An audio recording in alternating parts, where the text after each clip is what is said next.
Bonsoir les amis, j'espère que vous allez bien. Ce soir, conversation d'un soir, l'hypnose de spectacle. Je fais cette vidéo pour répondre à un commentaire sur une demande. Euh, Quelqu'un qui me dit Reza, est-ce que pour toi, effectivement, pour parler du plus connu, ça va parler à plus de monde, Mesmer, ce qu'il fait, c'est du chiquet.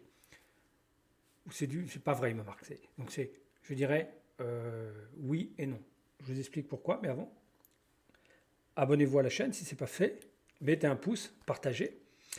Alors, l'hypnose de spectacle, ça concerne que 5% de la population qui est très, très réceptive et qui est demandeuse en plus.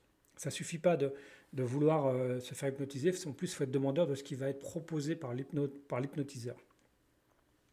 Mais effectivement, on peut suggérer, on peut ancrer un mot, comme tu dis dans ton commentaire, on peut dire à quelqu'un, si je lui dis fourchette et il va se mettre à faire la poule, oui, c'est faisable.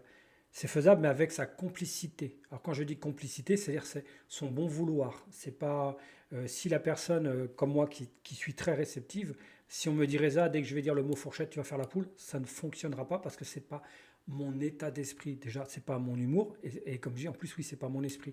Donc ces personnes qui vont voir Mesmer, elles sont déjà conditionnées par le fait d'avoir déjà acheté le billet, de se déplacer, d'y aller avec des amis. C'est comme lorsque l'on va à un concert, on se conditionne.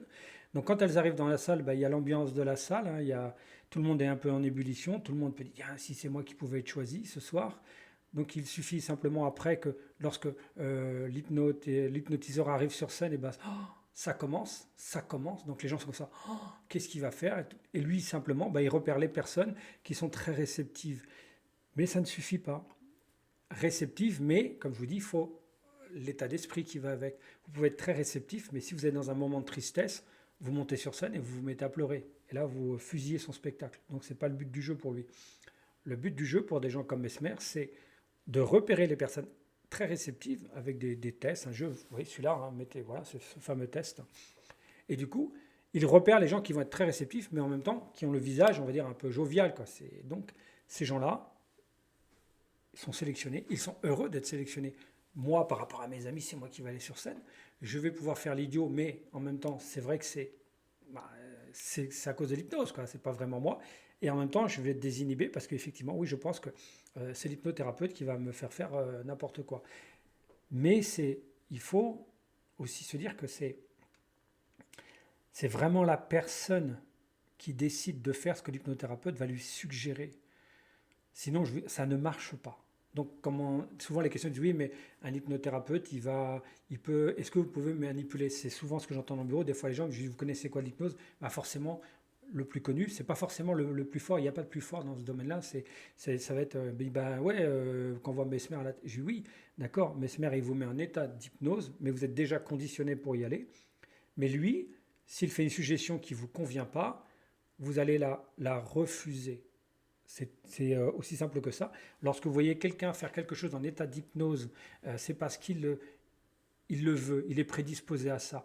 Oui, il y a la polémique en ce moment avec, comment il s'appelle, Gérard Miller, c'est un psychanalyste soi-disant qui violait des femmes sous hypnose. Non, non, je vous le dis tout de suite.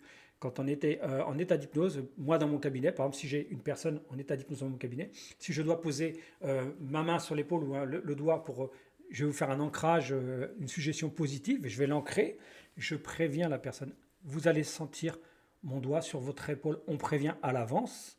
Déjà qu'on va peut-être mettre, à un moment donné, on va toucher l'épaule, le genou, pour faire une encre positive et une encre négative. Mais on prévient la personne, même si on prend le poignet, qu'on fait comme ça, pour faire une lévitation de bras, et ça arrive en cabinet, je prends le poignet, je dis à la personne, et là, vous allez sentir mes deux doigts sur votre poignet droit,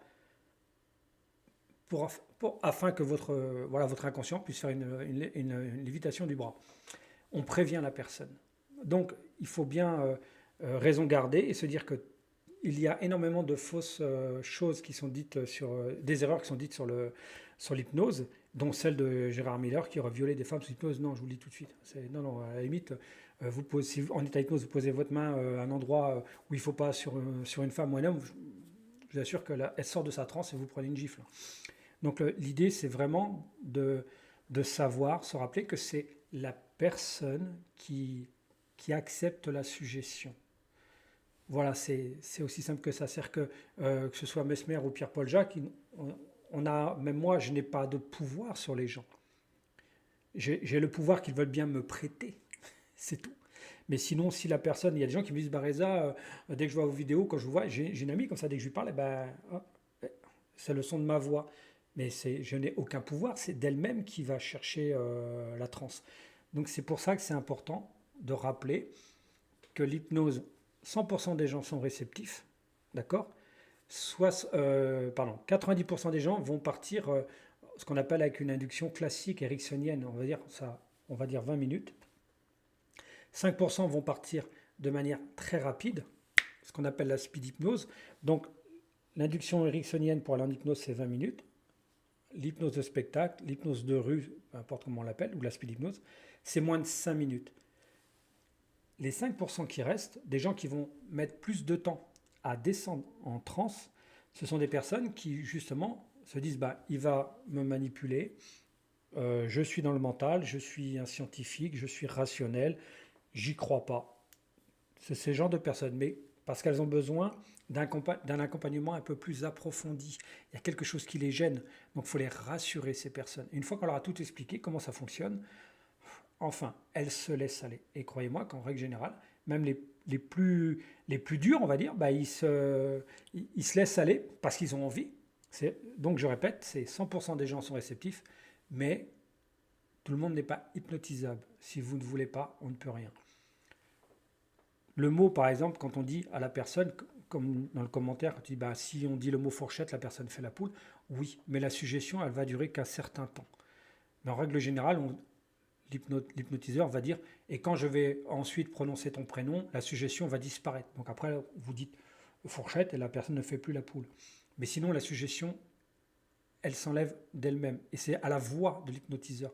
C'est pas parce qu'après vous allez rencontrer les gens dans la rue qui vont vous dire fourchette, que vous allez vous mettre à faire la poule tout le temps. Pas du tout. Ça n'a rien à voir. C'est un jeu, c'est éphémère.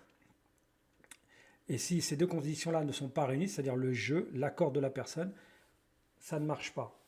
Ce qui marche, c'est lorsqu'on va faire une suggestion, par exemple en cabinet, en thérapie.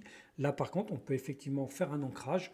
On va dire à la personne, ben, lorsque vous allez penser à tel mot, et vous allez appuyer dans la paume de votre main, vous allez, coupler ce geste avec ce mot, et ben votre état interne va changer. Si vous êtes un peu triste, vous pensez ce mot, vous appuyez là, vous allez voir que vous allez le sentir. C'est ce qu'on appelle un ancrage. Là, c'est faisable parce que c'est la personne qui le fait, qui l'entretient son encre. Mais si la personne ne continue pas à faire son encre ou à faire de l'auto-hypnose, ça s'arrête tout seul. D'accord ? J'espère que j'ai répondu à ton commentaire. Si vous avez d'autres questions ou autres, voilà. Donc je vous souhaite une belle fin de soirée. Donc un pouce, un commentaire, un partage, un abonnement. Et je vous souhaite belle soirée à vous. Au revoir.